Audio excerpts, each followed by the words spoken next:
Zibavu. Ndagusuhuje wowe udukurikirana uyu munsi. Umuhanzi Chris Easy yongeye kubura uwo mu muryango we, ni nyuma y'uko apfushije mama we ubwo yaburaga mama we tariki 13 Kamena uyu mwaka. Hakaba hatari hagashize n'ibyumweru bigera kuri 2.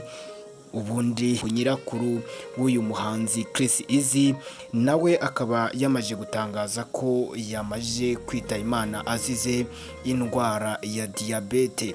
Akaba uyu muhanzi yanatangaje ko kandi bivugwa ko uyu mukecuru icyatumye agira kuremba gukabije ari ukubera urupfu rwa mama we rwabaye tariki 13 Kamena, rukaba rwarashenguye uyu mukecuru bikaza kumwongerera kuremba, bikaza kuba byaje gutuma uyu munsi aza nawe kwitaba Imana. Bikaba ari ibintu bikomeye cyane biri kuba kuri uyu muhanzi. Ni urumva n'impfu zigiye zikurikirana kandi z'abantu be ba hafi.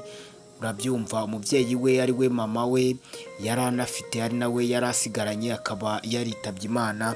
Ubu ngubu noneho hakaba hari kuvugwa urupfu rw'uyu mukecuru, nawe urumva niwe yarasaga nk'aho asigaranye, ariko nawe akaba yagize gutya akitaba Imana. Benshi bakaba kubona ko ari ibihe bigoye cyane uno muhanzi Chris Easy ari gucamo, tukaba twanamwifuriza gukomeza kwihangana muri ibihe bigoye cyane ari gucamo byo kubura abantu be bo mu muryango we ba hafi. Uyu muhanzi ku butumwa yaje gushyira ahagaragara nuko yavuze ati ijuru ryongeye kubona umumarayika, bishaka kuvuga ko yabafataga nk'abamarayika kuri we, ariko birangiye nyine bose bagenda bisubirira mu ijuru nk'uko we abyivugira.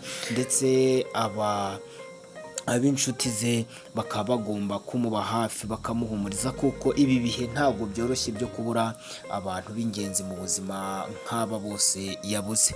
Reka tumwifurize rero kwihangana muri ibi bihe bikomeye arimo kunyuramo.